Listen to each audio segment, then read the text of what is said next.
केही वर्ष अघिसम्म समाजले तुलसीलाई गन्दैनथ्यो।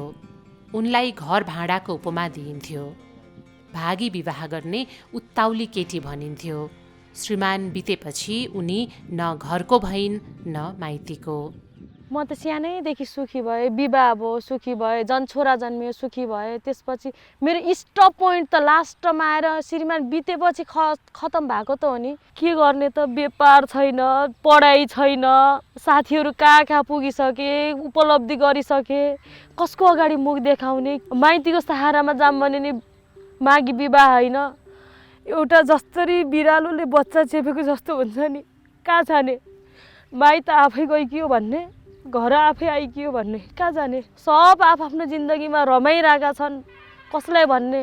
छोरा नाबालक 4.5 वर्षको छ, कहिलेकाहीँ त मर्दिम क्या हो, 2 मिनटको काम हो भन्ने मलाई लाग्थ्यो कि। अलिअलि सम्हाल्दै हुन्छु आफूलाई, फेरि बच्चाले डिस्टर्ब गर्छ कि मेरो ड्याडी खै मलाई यो कुरा चाहियो मामु भन्छ। मान्छेहरू कस्तो भनेपछि कठैतिर कलिलो जिन्दगी थियो, तैँले बर्बाद गरिस् भन्ने। आफूलाई त त्यो जिन्दगी कसरी कटाम जस्तो भइरहेको थियो। निराश तुलसीलाई 2 कुराले बल दिए। एउटा काखे छोराको अनुहार, अर्को गाउँमा आएको तालिम। सामुदायिक प्रशिक्षकको तालिमपछि उनको जिन्दगीले नयाँ लय समात्यो। मेरो लागि त कोही भएन, मेरो बच्चाको लागि चाहिँ म केही गर्नुपर्छ भनेर बाँच्नुपर्छ चाहिँ मलाई त्यो तालिमदेखि लाग्यो। त्यसपछि मैले कलेज जोइन गरेँ, कलेज बिएडमा जोइन भएँ। हिजोका दिनमा कोही छैनन् मेरो दुःख सुन्ने, सुख सुन्ने कोही भएनन् भन्ने लाग्थ्यो नि त मलाई। त्यसपछि त्यो तालिमले मलाई के महसुस भयो भनेपछि हात छन् नि, खुट्टा छ नि, बोल्न सक्छु नि, मेरो यही नै त तागत हो।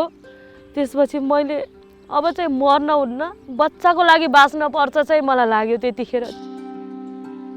घर घर जाँदा पनि फलानुको श्रीमती हो भन्ने के सुरुमा, फलानुको श्रीमती, फलानुको बुहारी, फलानुको छोरी हो, यति भन्दा अरू केही नभन्ने समुदायका व्यक्तिहरूले। मेरो नाम त छँदै छैन नि त्यहाँ। म जस्तो महिलाहरू त कति हुनुहुँदो रहेछ कि अहिले पनि हेर्ने हो भने।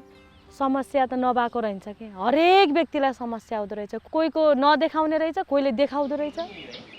घर घर जाने बेलामा सबैसँग आत्मीयताको हिसाब भयो, उहाँहरूको कुरा सेयरिङ हामीसँग भयो। मैले चाहिँ कसैको पीडालाई सुनिदिएर उहाँलाई चाहिँ हलुका भएछ के। गर्न त मैले केही गरेको होइन, तर उहाँको पीडा त मैले सुनिदिएको हो नि त।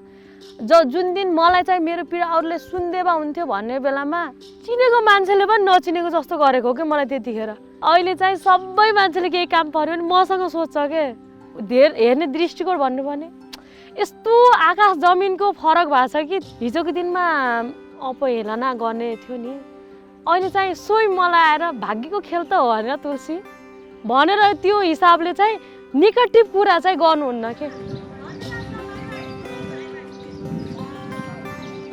म्याडम हुनुहुन्छ तुलसी म्याडम, उहाँ आइसकेपछि चाहिँ 1 नम्बर वडामा भएको स्वास्थ्य चौकी छ, त्यहाँ चाहिँ एकदमै परिवर्तन आएको छ। जस्तै त्यहाँ प्राथमिक उपचारको लागि कार्यहरू भइरहेको छ, पहिला चाहिँ थिएन। महिलाहरूलाई चाहिँ उचित खालको सेनिटरी पेडहरूको व्यवस्था पनि गरिएको छ। प्रत्यक्ष रूपमा हामी समाजको टोल भेला भएर चाहिँ त्यहाँ स्वास्थ्य चौकीका डाक्टरहरूसँग चाहिँ समन्वय गरेर गर्भवती महिलाहरूलाई चाहिँ 3-3 महिनाको फरकमा चाहिँ शिविरहरूको व्यवस्था गरिएको छ, भिडियो एक्सरा सहितको। पहिला थिएन। उहाँ आइसकेपछि उहाँको समयमा हामीलाई त के थाहा हुन्छ र होइन, एउटा मार्गनिर्देशक भएन भने चाहिँ हामीलाई कसरी जाने, त्यो ठाउँसम्म सम्बन्धित निकायमा कसरी पुग्ने अन्यल हुन्छ भने त। बाटो देखाइदिने व्यक्ति भइसकेपछि हामी चाहिँ सजिलो हुन्छ त्यो बाटो पहिलाउँदै जान। हिजो आफ्नै जिन्दगीको बाटो अल्मलिएकी तुलसी अचेल गाउँ समाजलाई बाटो देखाउने भएकी छिन्। आफ्नै जिन्दगीको यो यात्रा सम्झेर उनी आफै छक्क पर्छिन्। हिजोको दिनमा पनि श्रीमान नै हुने बेला पनि म के गर्न सक्छु र भनेर त घर बसेको हो नि त। आवश्यकता पनि भएन रहेछ नि त, ममा त ज्ञान रहेछ, सिप रहेछ, बोल्ने क्षमता रहेछ, तर पनि म घरमै अरूको परनिर्भर भएर बसेँ। तर जिन्दगी कसरी चलाउने, आफ्नो जिन्दगीलाई कसरी बनाउने भन्ने कुरा त मेरो हातमा रहेछ कि। हिजोको दिनमा त म केही रहन्छु भन्ने जुन मलाई लागेको थियो नि त, साँच्चीकै ममा केही रहेछ भने जस्तो मलाई लाग्छ। एकदम खट्नुहुन्छ उहाँ, एकदम खट्नुहुन्छ। घरमा एकछिन बस्नुहुन्न। एउटा सानो बच्चा छ, त्यो बच्चालाई पनि बुवा आफ्नो मम्मीको बुवाको जिम्मामा लगाएर नबुझेको महिलाहरूलाई एक्लै राखेर तपाईँहरूले यो गर्नुपर्छ त्यो गर्नुपर्छ यसरी चाहिँ हुँदैन है, तपाईँहरू बाहिर निस्किनुपर्छ, मलाई हेर्नुहोस् म कस्तो महिला हुँ, म कसरी म अहिले यो यसरी यहाँसम्म आइपुगेको छु भनेर अनि के भन्छ नि उहाँले त्यसरी आफ्नो कथा भन्दै उहाँलाई बुझाउने प्रयास गर्नुहुन्छ कि कानुनका कुराहरूदेखि लिएर कहिलेकाहीँ अब नेता जस्तै पनि गरेर भनिदिनुहुन्छ कि उहाँले। विगतका भोगाई र अनुभवलाई नै तुलसीले अरूलाई बल दिने औजार बनाएकी छिन्। फेरिएको जीवनलाई तुलसीले समुदायको मुहार फेर्न लगानी गरिन्। बदलामा उनले हराएका खुसीहरू भेट्टाउन थालेकी छिन्।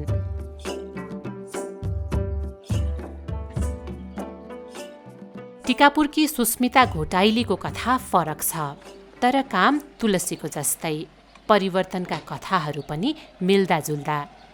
यो रोड त नगरपालिकाले बनाइदिने हो, सानो त्यहाँनिर प्लास्टिक खसेपछि एउटा नगरपालिकाले गर्छ भन्नुहुन्थ्यो कि, तर छलफल चलाउँदै जाँदा कोड देखाउँदै जाँदा चाहिँ उहाँहरू पछि आफै महसुस गरेर चाहिँ अहिले टोल विकास संस्था सबै टोल विकास संस्थाहरू आफ्नै पैसा उठाएर पनि पोलबत्ती लगाउनु भएको छ, सरसफाइ गर्नु भएको छ।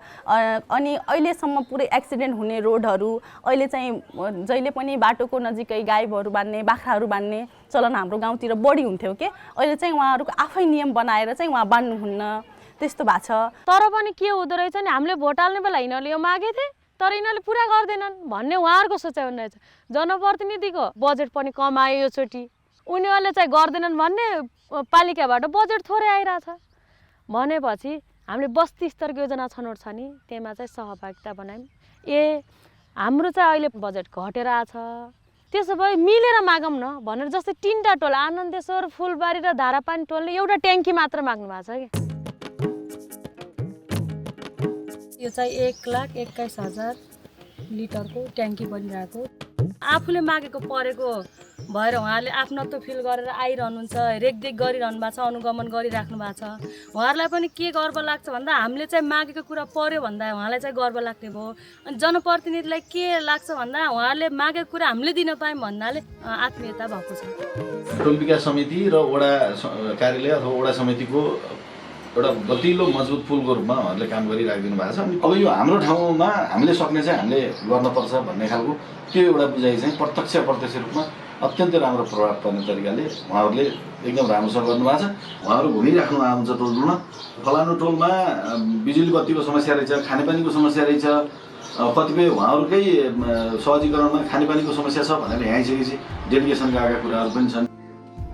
तर गाउँटोलको समस्या केलाउन दौडधुप गर्दा सुरुमा त सुस्मितालाई पनि कसैले पत्याएनन्। ओहो त्यहाँ त अब बडघर हुनुहुन्छ भन्थे, टोलवासी यति ठुल्ठुला सबै चिने जानेका मान्छे आउँछन्, के पो भन्ने होला भन्ने आफूमा पनि डरै लाग्थ्यो कि। कुनै टोलमा पनि नटेरे जस्तै पनि थियो सुरुमा, उहाँले चाहिँ गाली गरेर पठाइदिने, हे बहिनी भनेर पनि पठाइदिने, त्यस्तो थियो। म रुँदै पनि घर आएको हो सुरुमा चाहिँ। त्यो काम गर्दै जाँदा एक ठाउँ भएन, दुई ठाउँ भएन। अब सुरुमा मलाई पनि यो काम गरेर मान्छेहरू यसरी काम गर्छन् भन्ने मलाई आफूमा पनि लागेको थिएन। के पो गर्ने हुन् जस्तो लाग्थ्यो कि। नगरपालिकामा ओहो त्यहाँ त मेर्सा प्रशासन अधिकृत भन्ने डरै लाग्थ्यो कि। म कहिले नजाने, कुरै नगर्ने मान्छे छन्, म त लुकी झन् पछाडि बस्थेँ। म कहिले कुरा नराख्ने मान्छे पहिला थिएँ। अनि अहिले वाडामा पनि अध्यक्षज्यूसँग सचिवज्यूसँग पनि एकदम स्पष्ट खुलेर कुरा गर्न सक्छु। अचेल, तुलसी र सुस्मिता गाउँघरमा नामले होइन कामले चिनिन थालेका छन्। उनीहरूले चाहिँ गाउँ समाजको समस्या र समाधान चिने, नयाँ मान्छे चिने, नीति नियम चिने अनि आफ्नै क्षमता र आत्मविश्वास चिने। मान्छेहरूले भन्थे नि फलानुको श्रीमती हो भन्थे नि, अनि चाहिँ तुलसी म्याडम भनेर जुन भन्नुहुन्छ नि मलाई चाहिँ यस्तो गर्व लाग्छ। त्यतिखेर सरकारी कर्मचारीहरूले पनि तुलसी म्याडम नमस्कार सन्चै हुनुहुन्छ भन्दाखेरि चाहिँ कस्तो त्यो अब कल्पनै गर्न सकिन्छ, कस्तो आफूलाई पनि प्राउड फिल हुन्छ। त्यो सुरुमा जाँदा मलाई हेला गर्ने गाली गर्ने मान्छे अहिले मलाई नमस्कार भन्नुहुन्छ कि। मलाई त्यो देखेर आनन्द, एकदम खुसी। ओहो उहाँ त पहिला यस्तो भन्नुहुन्थ्यो जस्तो लाग्छ, आजभोलि नमस्कार गर्नुहुन्छ, मलाई आदर गर्नुहुन्छ, छोरी भन्नुहुन्छ, कसैले बहिनी भन्छन्, कसैले चिया खाएर जाऊ बहिनी, खाना खानु भएको छैन खाना खाएर जाऊ बहिनी भन्नुहुन्छ कि। मेरो लागि त समुदाय छ नि, समुदायको लागि केही गरिरहेको छु नि, अब मेरो मात्र जीवन रहेन कि मेरो बच्चाप्रतिको पनि भयो, समुदायको पनि एउटा परिवार भयो मेरो लागि। कस्तो के केही कुरा गर्न पर्यो भने मलाई फोन गरेर सोध्नुहुन्छ कि म्याडम यस्तो कुरा छ, कहाँ जाँदा राम्रो होला भन्नुहुन्छ टोलको। समन्वयको भूमिका हजुरको अहिले पालिकासँग जानुहोस्, अन्य निकायहरूसँग समन्वय गरेर काम गर्दा आत्मबल त बढ्यो नै। जुन व्यक्तिहरूको लागि गरिन्छ नि समुदायको लागि, त्यो चाहिँ यस्तो के आफूलाई नै कसैले भनोस् नभनोस् होइन, आफैलाई सुकुन मिल्ने आत्मसन्तुष्टि हुने काम चाहिँ लाग्छ मलाई। तुलसी र सुस्मिता अहिले समुदाय र नेताका सम्बन्ध सेतु भएका छन्, गाउँलेका आवाज भएका छन्।